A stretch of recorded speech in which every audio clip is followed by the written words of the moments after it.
الحمد لله الذي أحسن كل شيء خلقه وبدأ خلق الإنسان من طين، والصلاة والسلام على المبعوث رحمة للعالمين، وبعد. فما زلنا وإياكم نتفيأ الخير بتدارس كلام الله جل وعلا، ولقاء اليوم عنوانه الإفاضة في كلام الله، الإفاضة في كلام الله أو في كتاب الله. عندما تأتي بإناء ثم تسكب فيه ماء ثم يمتلئ وأنت ما زلت تسكب، فما يخرج منه يسمى إفاضة. واضح الآن المعنى؟ فأول علاقة الفعل على أفاضة جذرها اللغوي مرتبط بالماء، وقد جاءت الإفاضة وما يتصرف عنها في كلام الله جل وعلا في الماء وفي غير الماء كما سيأتي. سنقف مع الآيات التي تحدثت عن هذا الجذر اللغوي. يقول الله عز وجل، نبدأ بالماء: ونادى أصحاب النار أصحاب الجنة أن أفيضوا علينا من الماء أو مما رزقكم الله قالوا إن الله حرمهما على الكافرين. هذه نداءات وردت في سورة الأعراف، وانتهت إلى أن أهل النار عياذا بالله من شدة العطش يطلبون من أهل الجنة أن يفيضوا عليهم من الماء. يقول العلماء: لو كان أحد يشغل عن الماء لشغل عنه أهل النار، فأهل النار عياذا بالله في عذاب عظيم، ومع ذلك ما هم فيه لم يشغلهم على أن يبحثوا عن مصدر ماء، حتى تعلم قول الله عز وجل: وجعلنا من الماء كل شيء حي. وما في ذلك من الآيات التي امتن الله عز وجل بها على عباده بإنزال الغيث من السماء. فالإفاضة هنا على بابها الأول، وهو القضية يتعلق بفيض الماء. ومنها استنبط العلماء على أن أفضل الصدقة سقي الماء، سقي الماء، ولا ريب أن هذا يتأكد في شدة الصيف وحمارة القيظ. هذه واحدة. الحالة الثانية في الإفاضة جاءت في القرآن في ذكر الإفاضة بالدمع. قال الله عز وجل عن بعض عباده الصالحين: وإذا سمعوا ما أنزل إلى الرسول ترى أعينهم تفيض من الدمع مما عرفوا من الحق. فأعظم ما يمكن أن يجعل الإنسان بالدمع إذا تلا كلام الله، ولا ينبغي أن يؤثر في قلبك شيء أعظم من كلام الله. وثمة آيات في القرآن ينبغي للمؤمن أن يقف عندها ويتلوها، خاصة إذا كان في مكان لا يراه أحد، وربما لو رفع صوته أكثر قليلا وأسمع نفسه في مكان لا يكون فيه غيره، فغالب الظن أن مثل تلك الآيات تحرك قلبه وتجعل الدمع يفيض من عينيه. فإن رزق هذا، فإن النبي صلى الله عليه وسلم لما ذكر السبعة الذين يظلهم الله تحت ظل عرشه يوم لا ظل إلا ظله، قال عليه الصلاة والسلام: ورجل ذكر الله خاليا وفاضت عيناه. وأنا أدلكم على بعض الآيات. الله يقول: يا صاحبي السجن أرباب متفرقون خير أم الله الواحد القهار. والله عز وجل يقول: أأنتم تخلقونه أم نحن الخالقون. والله عز وجل يقول: ألم تر إلى ربك كيف مد الظل ولو شاء لجعله ساكنا ثم جعلنا الشمس عليه دليلا ثم قبضناه إلينا قبضا يسيرا. قس عليها أنت بعض هذا، والقرآن كله، لكن نحن ضعفاء، ليس كل القرآن يبلغ منا ما يبلغ لضعفنا، لكن على الأقل تكون بعض الآيات كقول الله عز وجل في خاتمة المؤمنون: فتعالى الله الملك الحق. وقول الله عز وجل في طه: فتعالى الله الملك الحق ولا تعجل بالقرآن من قبل أن يقضى إليك وحيه وقل رب زدني علما. هذا بين. الحالة الثانية بعد القرآن في فضة الدمع في أن الإنسان ينوي بحق الطاعة ثم يحول بينه وبين تأديتها عارض ليس بيده. ومن أظهر الأمثلة في زماننا على هذا الحج إلى بيت الله الحرام. فثمة أخيار أمثالكم، أو أنتم الحمد لله موسع الله عليكم، لكن يوجد أخيار لا يملكون القدرة المالية على الحج. فإذا رأوا المسلمين محرمين يؤمون البيت العتيق، ترى أحدهم لا يستطيع أن يملك دمعه في أنه لا يقدر أن يحج. لذلك أنا أقول والعلم عند الله لأصحاب اليسار لأصحاب الأموال، إن من أعظم القربات في عصرنا هذا أن تمكن مسلما بصرف النظر عن جنسيته، الجنة والنار ليس لها علاقة في الجنسية، أن تمكن مسلما من الحج عجز عن الحج لقلة ذات يده. قلة ذات اليد اليوم تمنع كثيرا من المسلمين من الحج، فالتجار الأثرياء الأمراء وأمثالهم ممن يقدر من طرائق الخير لهم أن يحرصوا على أن يعينوا المسلم أو المسلمة على الحج إلى بيت الله الحرام. وأما بكاء أولئك فله دليل من الشرع، فإن النبي عليه الصلاة والسلام دعا الناس إلى جيش العسرة، وبين المدينة وتبوك ما تعلم من طول المسافات، ولا يمكن أن تقضى مشيا على الأقدام، لا بد من شيء يحمل الركب، ولم يكن لدى النبي عليه الصلاة والسلام ما يحمل الجميع عليه، فجاءوا قرابة 7 عرفوا بالبكائين. هؤلاء 7 قيل إنهم من مزينة، وقيل إنهم إخوة، وقيل إنهم من نوازع شتى من قبائل شتى، وهذا أقرب.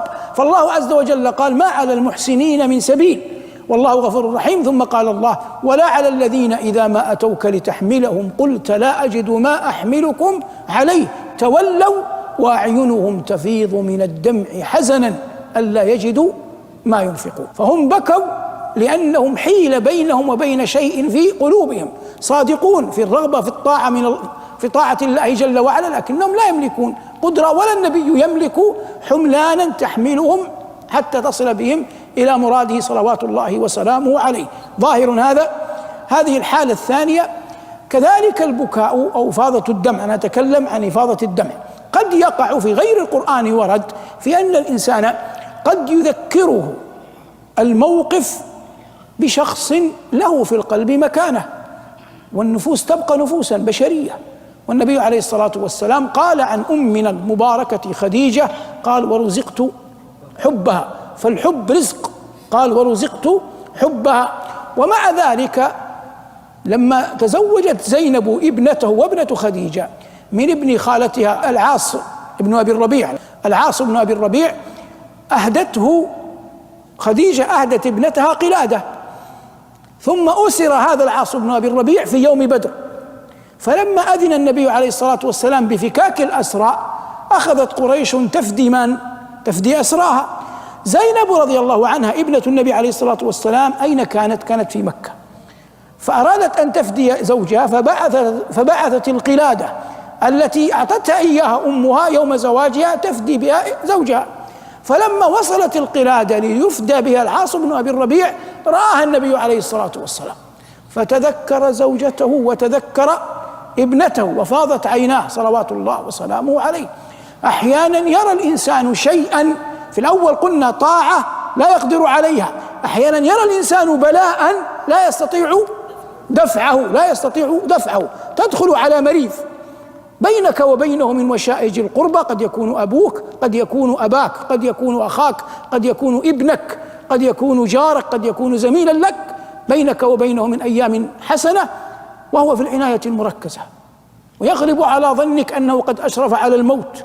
فعندما يفيض الدمع هنا إنما يدل على بشريتك وعلى رقة قلبك وعلى سلامة صدرك. والنبي عليه الصلاة والسلام دخل على ابنه إبراهيم وهو عليه الصلاة والسلام إمام الصابرين، ومع ذلك لما دخل على ابنه إبراهيم وهو في 18 شهرا يجود بنفسه فاضت عيناه.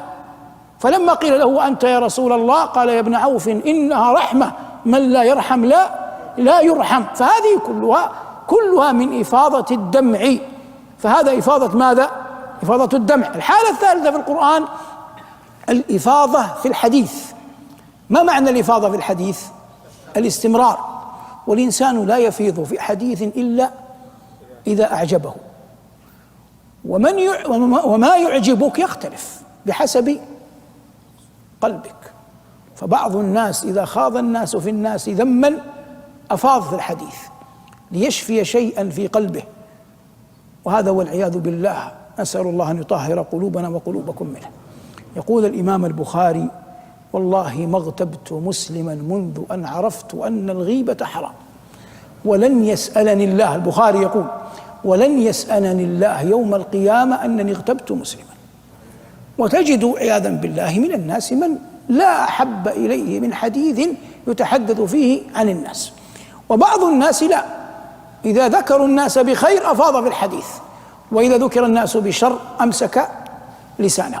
الله عز وجل يقول: ولولا فضل الله عليكم ورحمته لمسكم فيما أفضتم فيه عذاب عظيم، في الحديث عن أمنا الطاهرة المبرأة أم المؤمنين عائشة رضي الله عنها وأرضاها.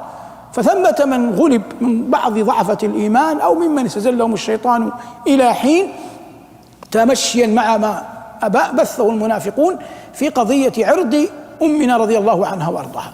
والله يقول: ولولا فضل الله عليكم ورحمته لمسكم فيما أفضتم فيه عذاب عظيم.